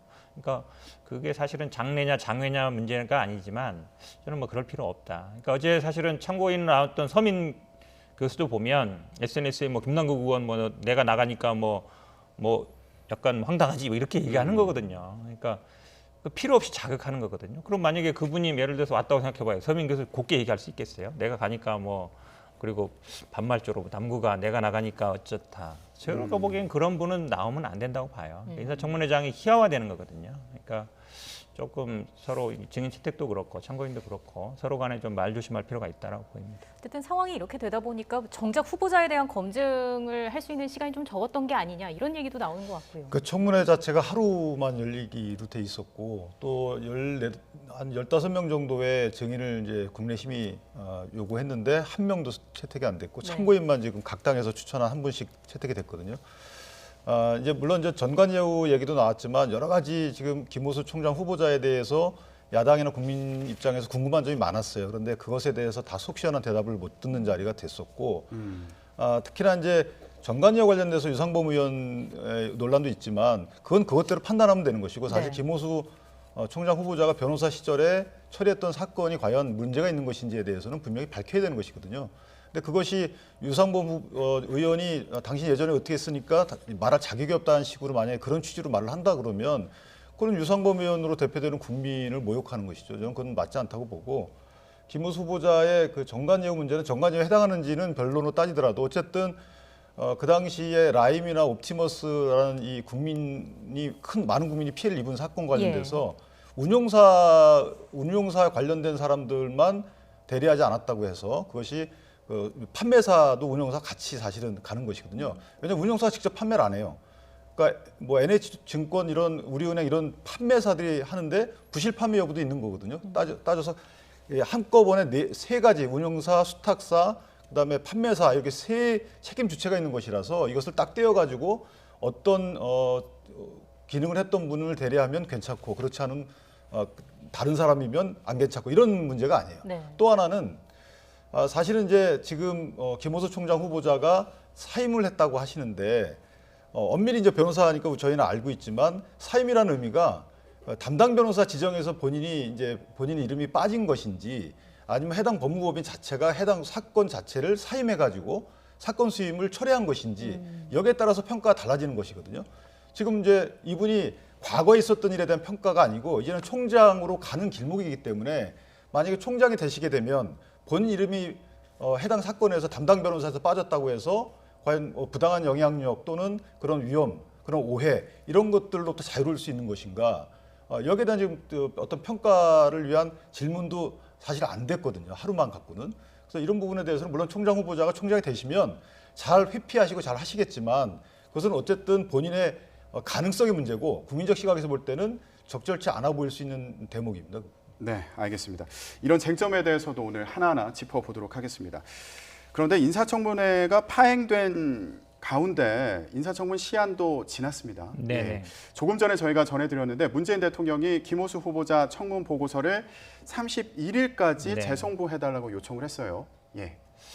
결국은 아마 말씀하신 것처럼 보통 일반적인 회의 같은 경우에는 뭐 차수 변경하면 다음 날 할 수 있는데 어쨌든 26일까지였거든요. 20일 내로 해야 되니까 7일 날 송부했으니까 26일 날 종결된 거죠. 그러니까 이건 뭐 합의한다고 해서 될 일이 아니죠. 여야가 합의했다 해서 법을 위반할 수는 없잖아요. 그러면 어쨌든 4일 정도 시간을 준 건데 저는 근데 지금 분위기로는 아마 여야 간에 뭐 합의해서 채택하기 쉽지 않은 상황이다. 네. 지금 어찌 보면 굉장히 이제 감정적으로 충돌하고 있는 거잖아요. 그러니까 예를 들어서 지금 후보자의 어떤 자질 문제나 아니면 뭐 도덕성 문제라든지 능력 문제로 충돌했으면 그건 타협의 여지가 있는데 지금 어찌 보면 서로 간에 의원들끼리 지금 충돌한 거라서 쉽지 않아 보이긴 하는데요. 좀 안타깝죠. 이런 걸로 한다는. 근데 이제 말씀처럼 저도 사실은 김호수 후보자가 이건 적절하지 않다고 봐요. 왜냐하면 검찰총장이 아니어도 뭐 금감원장이든 뭐 감사위원이든 계속 이제 공직에 후보의 이름이 오르내렸거든요. 그럼 이제 공직에 나갈 수 있는 사람이잖아요. 그러면 사실은 어찌 보면 한 뭐 6개월, 1년 정도 기간 정도인데 우리가 뭐 대법원장 나온 사람이라든지 아니면 뭐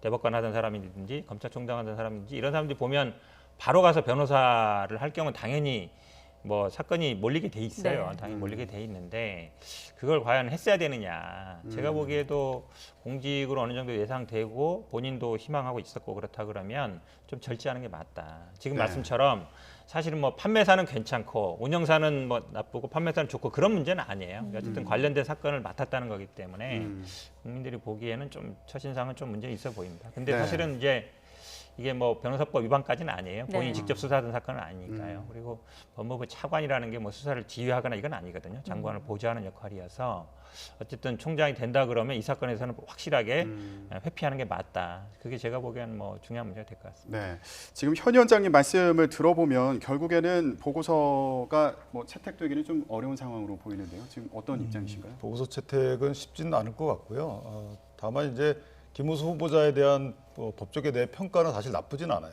그러니까 능력이 탁월하고 뭐 인품도 좋고 이런 평가가 나오는데 문제는 이제 검찰총장의 역할과 김호수 후보자의 이력이 이게 부합하느냐의 문제죠. 그러니까 정치적 중립성 내지 독립성 이런 것들을 추구해야 될 총장 입장에서 능력만 갖고 그것을 수행하기 적절한지 여부에 대한 이제 문제제기가 있는 것이고요. 또 하나 이제 변호사법 위반의 여지가 없다고 말씀 주셨지만 일단 문헌상은 그래 보여요. 그러나 그 변호사법 31조에 보면 수임 원래 하지 말아야 될 사건 중에 퇴임 전 1년 기간 동안에 국가기관에 특정 국가기관에 있는 경우에는 그 국가기관이 처리하는 사건은 맡으면 안 되는 것이거든요. 근데 물론 이제 김호수 후보자는 이렇게 얘기를 하실 거예요. 본인은 법무차관이고 법무차관으로 갈 때는 검사의 직을 벗고 가거든요.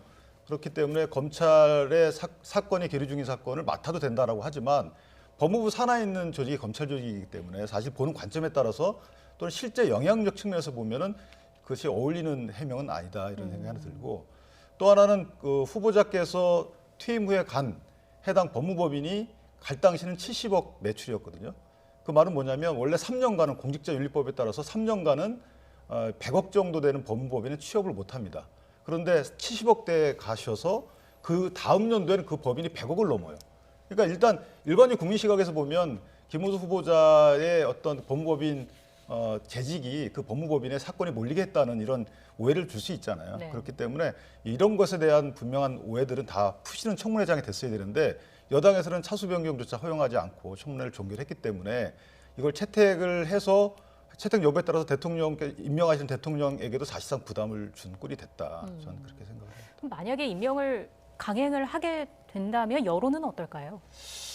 그 부분이 제일 부담이겠죠. 예. 아마 야당이 뭐 동의 지금 말씀처럼 안 해줄 것 같긴 한데요. 근데 이게 자꾸 차수 변경 얘기하는데 사실은 차수 변경해서 될 일이 아니에요. 왜냐하면 어제 24시까지 끝내야 되는 거거든요. 네. 그 다음에는 이제 재송부하는 거 예정이기 때문에 재송부에서 다시 또 인사청문회 하지는 않거든요. 그러니까 제가 보기에는 뭐 12시로 끝났다라고 보는 게 법에서상 맞는 것 같고 지금 계속 법리 논쟁은 아니지만요. 사실은 직접 수사하던 건 아니고, 그러니까 변호사법 위반은 사실은 물리 해석으로 보면 조금 아닌 것 같습니다. 근데 이제 임명을 강행할 경우에 약간 문제 생길 수는 있을 것 같은데, 근데 아마 어떻게 하더라도 야당 입장에서는 사퇴하지 않는 한은 뭐 거기에서 타협 여지는 없는 것 같아요. 뭐 어쩔 수 없다라고 봅니다. 근데 말씀처럼 김호수 후보자가 보면은 뭐 물론 검사 생활을 오래 했고, 그리고 박근혜 정부 때 사실은 검사장 달았거든요. 근데 그 동안에 뭐 여러 문재인 정부 들어와서 이제 장관 세 분을 모시고 그랬지만 아마 윤석열 총장이 걸어왔던 길을 좀 많이 참고할 것 같아요. 왜냐하면 윤석열 총장은 지금 야권의 강력한 대권 주자가 됐단 말이죠. 네. 그러니까 이렇게 가서 정치적인 논란이 된 거잖아요. 그러니까 그런 길로는 저는 안 갈 걸로 봅니다. 왜 그러냐면 전임자의 그 모습을 많이 봐왔잖아요. 정치적인 논란도 되고 이게 또 어찌 보면 지금 야권의 강력한 주자가 되면서 정치 중립성 문제가 됐기 때문에 아마 그거는 많이 피할 것 같다. 그래서 정치적인 논쟁은 가능하면 안 되는 방향으로 저는 아마 해나갈 것이고, 그렇게 본다 그러면 아마 지금 임명하는 거는 조금 여론이 안 좋을 수 있지만 차차 뭐 자리를 잡아갈 걸로 그렇게 보고 있습니다. 네. 그런데 사실은 차수 변경 한 말씀 드리고 가면 이전에도 이게 이제 7일 날 제출이 됐기 때문에 27일까지는 맞춰야 되는 거거든요. 청문 절차가 맞는 말씀인데 이게 강행 규정은 아니에요. 그래서 이전에도 보면 그 20일 이후에 청문회를 개최한 경우도 꽤 있어요. 그러니까 그 부분이 이제 법률상 제한 때문에 여당이 야당의 요구를 받아들여지지 않았다. 뭐 전 이렇게 생각은 하지는 않습니다.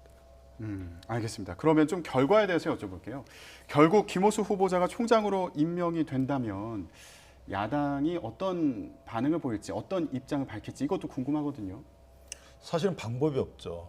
다만 김호수 총장 후보자가 총장이 된 이후에 그 검찰총장에 대한 국민적 요구가 반영되는 그런 행보를 했으면 좋겠다.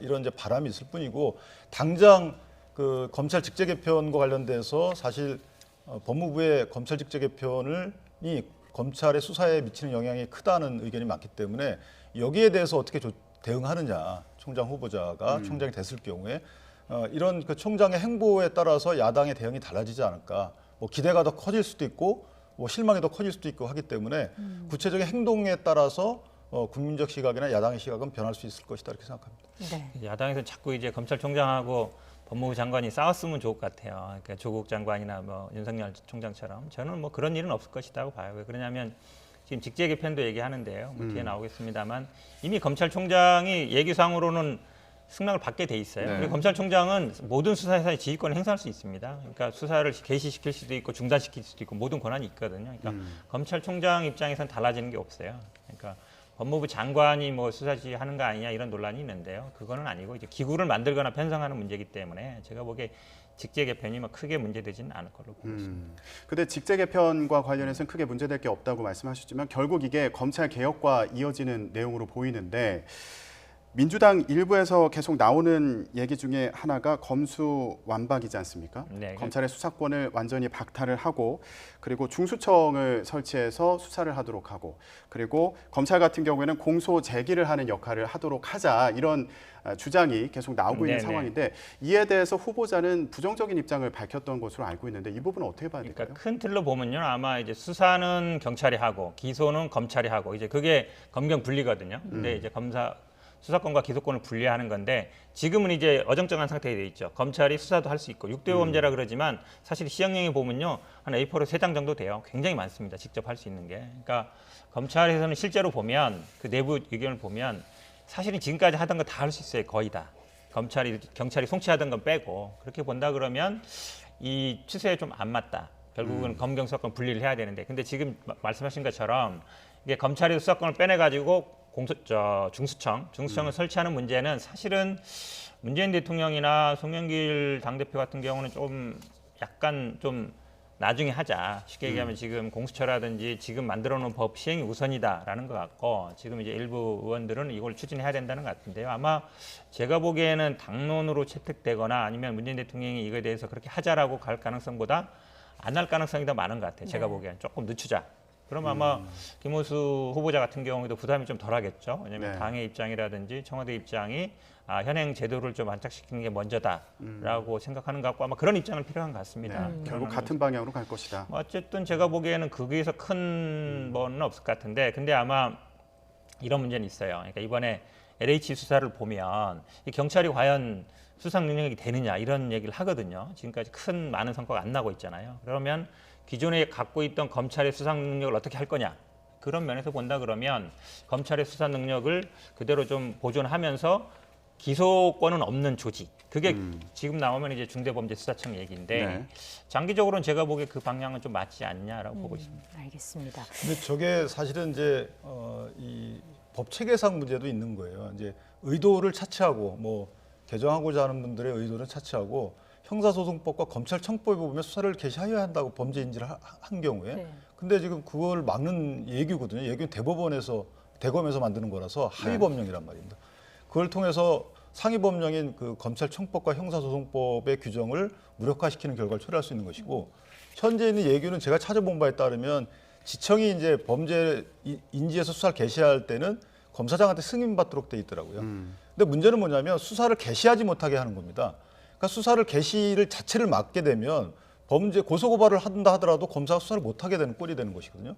여기 하나 문제가 있는 것이고 수사 개시를 허용한 이후에 검찰청법에 있는 것처럼 검찰총장이 어차피 이전하라고 할 수 있는 권한이 있고 승계받을 수 있는 권한이 있고 그다음에 뭐 위임 권한이 있단 말이죠. 그러니까 수사가 개시된 이후에는 얼마든지 통제가 가능한 이런 시스템이 돼 있어요. 근데 개시 자체를 못하게 돼 있는 것은 이것은 법 위반이다라는 소리가 나오는 것이고요. 또 하나는 지금 현재 여러 가지 정권과 관련된 수사를 하고 있는 부서가 다 형사부라는 거죠. 지방의 형사부들이기 때문에 오해 살만한 입장인 것이고 그래서 저는 개인적으로 이것을 이렇게 급하게 처리할 이유가 무엇인지 이 부분을 좀 새로 취임하는 검찰총장과 협의하에 하든가 야당의 의견을 좀 물어서 여러 가지 의견을 반영해서 하는 것이 맞지 않나 이런 생각이 듭니다. 법무부에서 나온 직제 개편 방향에 대한 의견을 들어봤습니다. 앞으로 논의가 어떻게 진행되는지 더 지켜보도록 하겠습니다. 네, 이번에 좀 주제를 바꿔서 국민의힘 얘기를 간략하게 좀 해보겠습니다. 신진 돌풍이라는 표현이 쓰이고 있는데 특히 이준석 전 최고위원 돌풍이 불고 있다. 뭐 이런 이야기가 나오고 있습니다. 이건 국민의힘 얘기니까 윤 부위원장님께 먼저 좀 질문을 드릴게요. 이유를 뭐라고 진단하고 계세요? 저는 어쨌든 기존 정치권에 대한 국민적 바람이 이렇게 반영이 됐다라고 생각을 합니다. 그러니까 이건 특정 사람의 어떤 개성이나 그 사람의 경력에 대한 평가 내 지지가 아니고 현재 정치권이 이렇게 변했으면 좋겠다라는 그 바람이 반영됐는데 그 상징적 인물이 이제 이준석 전 최고위원이다. 왜냐하면 이준석 전 최고위원은 정치권에 2011년도에 들어온 이후로 거의 10년간 그 활동을 해왔고요. 그리고 이준석 전 최고위원이 있었던 데가 노원구라고 사실은 국민의힘 입장에서 보면 험지입니다. 거기서 계속 도전을 해왔고 이런 이준석 전 최고위원이 또 나이가 젊단 말이죠. 또 국회에 등원한 적이 없고 하기 때문에 초선 의원들이 갖고 있는 국민적 불안감도 어느 정도 떨쳐낼 수 있고 또 다선 중진 의원들이 갖고 있는 식상함도 어느 정도 떨쳐낼 수 있고 그런 두 가지 장점을 뭐 거꾸로 얘기하면 두 가지 단점이 될 수 있습니다만은 국민적 시각에 볼 때는 두 가지 장점을 고루 갖추고 있다. 아마 이런 바람이 반영된 돌풍이 아닌가라고 생각을 합니다. 당 대표로 누가 적합하다고 생각하느냐 이런 의견을 묻는 각종 여론조사를 보면 이준석 전 최고위원이 1위를 기록하는 경우가 많이 나오고 있습니다. 이런 현상 어떻게 보고 계신가요? 저는 뭐 긍정적으로 봅니다. 왜냐하면 저도 뭐 개인적으로 이준석 최고가 얘기하는 예를 들어서 여성이나 청년 할당제를 없애자든지 아니면 뭐 당직을 할 때 뭐 테스트 시험 봐서 하겠다든지 하든지 이런 거는 뭐 과연 가능할까 싶긴 해요. 근데 아마 이준석 최고에 대한 지지가 그런 거에 대한 지지라기보다는 말씀하신 것처럼 우리 민주당도 마찬가지고요. 그러니까 정치권이 좀 노쇠하지 않느냐 그런 얘기들이 많거든요. 결국은 아마 세대 교체에 대한 희망들이 많이 투영되는 거다라고 보는데 아마 관건이 지금 모르는 분들이 갖고 계시지만 아마 지금 저도 이번에 보고 놀랐는데 보니까 아마 지금 당심과 민심이 같이 갈 거냐 이 문제잖아요. 근데 당원 비율이 보니까 영남이 한 50%가 넘고요. 네. 그다음에 60대가 이상이 한 40%가 넘어요. 그러니까 인구 비율하고 좀 다른 거죠. 호남은 보니까 0.8%인가밖에 안 돼요. 그러니까 굉장히 편중돼 있는 거잖아요. 60대 이상, 그다음 영남에 편중돼 있는 거라서 이런 분들이 만약에 지금 이제 30대 중반이잖아요. 30대 중반이 당 대표가 되는 걸 과연 원할 것인가? 이제 그 부분이 제가 보기에 굉장히 큰 쟁점이 될 것 같아요. 그러니까 좀 연세 드신 분들은 아무래도 아니 너무 젊은 사람이 하면 되겠어 이런 생각이 없지 않을 거 아니에요. 그러니까 그 부분을 과연 극복할 수 있느냐 이게 관건이 될 것 같습니다. 근데 그 지난 민주당의 전당대회 결과처럼 김웅민 의원의 경우에는 사실은 일반 여론조사하고 권리당원이라고 평가하나요? 그분들하고 같이 갔거든요. 네. 이번에 국내심에서도 그런 결과가 나오지 않으란 법이 없어요. 저는 개인적으로 당심과 민심이 어떤 결과이든지 간에 그것이 어떤 분한테 유리하든지 간에 같이 갈 가능성이 굉장히 크다. 저는 이렇게 생각을 합니다. 저도 이 부분을 이제 갖고 이제 이준석 최고랑 논쟁을 많이 해봤는데, 그러니까 민주당도 예전에는 호남, 근데 당원 집중돼 있었어요. 네. 근데 지금은 이제 당원 늘려가지고 한 80만 정도 됐거든요. 제가 보기에는 아마 이준석 최고도 당대표 되면 그걸 할 것 같아요. 온라인 당원 같은 걸 해서 좀 그걸 아마 이제 소금물에 물타기라고 얘기하던데, 그러니까 어찌 보면 이제 지역에 아니면 나이로 편중돼 있는데 지금 한 30만 정도 되잖아요. 그러니까 당원 수가 민주당의 한 2분의 1도 안 되는 거거든요. 그럼 이제 당원 수를 늘려서 아마 2030 세대들이 좀 당에 들어오게끔 하지 않겠냐. 저도 아마 그것도 네. 긍정적인 것 같습니다. 네, 일단 결과를 좀 지켜봐야 할 것 같고요. 이런 가운데 세대 대결에 이어서 그 개파 논란이 나오고 있습니다. 국민의힘 입장에서는 개파 논란이 반갑지 않을 것 같은데요. 사실은 그 개파가 굉장히 엷어졌어요. 이게 개파 색깔이 저는 개인적으로 많이 거의 없어졌다고 보는데, 네. 근데 선거 국면이다 보니까 또 그 개파 활동을 했던 몇 분이 어떤 분을 지지한다라고 해서 그 개파가 전부 그분을 지지하거나 그 개파가 존재한다라고 보기는 어렵거든요. 다만 이제 일부 분들이 개파 논쟁 갖고 서로 주고받는데 네. 저는 선거 공학적인 의미가 있다고 보고요. 일부 분은 이제 그 어떤 신구 대결에서 개파 논쟁으로 이걸 변화시키고자 하는 의도도 엿보인다고 보고 어쨌든 개인적으로 다른 그 개파 논쟁이라는 것은 주고받지 않는 한 있을 수 없는 것인데 주는 쪽이든 받는 쪽이든 저는 둘 다 실수라고 저는 생각을 합니다. 네, 지금 당대표 경선에 나선 인물들을 보면 조경태, 주호영 의원은 5선이고요. 그리고 홍문표 의원은 4선, 윤영석 3선, 그리고 김은혜 의원이 초선입니다. 나경원 전 의원이 있고 그리고 이준석 전 최고위원이 있는 상황인데 일단 예비 경선 결과가 오늘 나올 것으로 예상이 됐는데 연기가 된 상황입니다. 예비 경선에서 지금 초선 의원들까지 좀 돌풍을 일으킬 수 있을까? 이걸 궁금해하시는 분들도 있는데 어떻게 전망해 볼 수 있을까요? 일단 예비 경선은 아마 그 샘플에 있어서 그게 다 채워지지 않은 것 같아요. 왜냐하면 저희가 이제 그 역선택을 방지하기 위해서 이제 지지 성향을 미리 묻거든요. 그러다 보니까 샘플링 작업이 좀 오래 걸리는 것 같은데 5분이 이제 컷오프를 통과하는데 거기에 어떤 분이 들어오느냐에 따라서 당대표가 어느 분이 될 가능성이 큰지가 사실 좌우될 수 있다. 네. 그런데 일단 여론조사서 1, 2, 3, 4 등은 어느 정도 나온 것 같고요. 나머지 한 분이 어느 분이 들어오느냐, 예를 들면 중진 분이 들어오느냐 아니면 초선 의원이 들어오느냐에 따라서 사실 본 경선에서 굉장한 이변이 있을 수도 있다. 네. 이렇게 당내에서 많이 예상하는 바입니다. 네, 지금 국민의힘 입장에서 보면은 이번 경선 결과 같은 경우에 누가 당 대표가 되느냐에 따라서 당의 뭐 혁신이라든가 미래가 걸린 그런 상황으로 보이고요. 그렇다면 민주당 입장에서는 어떤 인물이 당 대표가 되는 게 유리할까? 이것도 좀 고민이 되는 부분일 것 같아요. 예, 어떤 상황인가요? 솔직히 말씀드리면 아마 주호영 원내대표 되는 게 제일 낫겠죠. 이준석 원내대표 되는 게 제일 아마 두렵겠고요. 저는 개인적인 생각입니다. 왜냐하면 이 주호영 원내대표는 어쨌든 대구잖아요. 그러니까 나경원 원내대표는 서울을 중심으로 하고 있고 결국은 서울 수도권, 중도권 쟁탈전이거든요. 대선이라는 건. 근데 이준석 최고가 되면은 어떻게 해야 될지 아마 고민들을 많이 할 것 같아요. 그러니까 뭐 일각에 나오는 것처럼 송영길 대표와 이준석 최고 한 22살 차이 나거든요.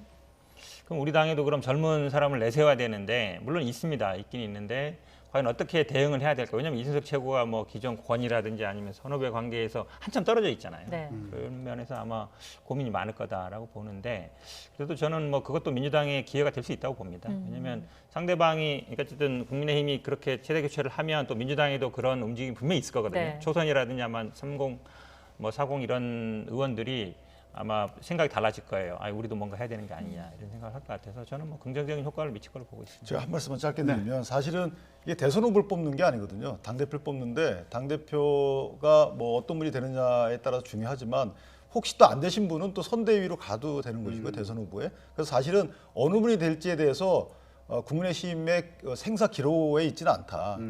화합이 제일 중요한 거죠. 화합해가지고 당대표가 어느 분이 됐든지 간에 나중에 대선 후보를 훌륭하신 분 모시게 되면 거기에 선대위에 다 참여하셔서 대권을 가져오게 되면 또 당이 살아나는 것이기 때문에 사실은 그런 프레임보다는 당이 화합하는 길로 가는 것이 이번 대선의 당대표 선거의 목적이 아닌가 저는 그렇게 짧게 한마디 하면요. 아마 이준석 최고가 되면 사실은 민주당보다 국민의힘이 더 시끄러울 거예요. 아니면 아마 이 중진이나 이런 분들이 어떻게 대할지 참 아마 재밌는 그림이 나올 것 같습니다. 알겠습니다. 국민의힘 전당대회 상황 앞으로 계속 지켜보도록 하겠습니다. 현근택 전 더불어민주당 법률위 부위원장, 윤기찬 국민의힘 법률위 부위원장과 얘기 나눴습니다. 두 분 고맙습니다. 고맙습니다.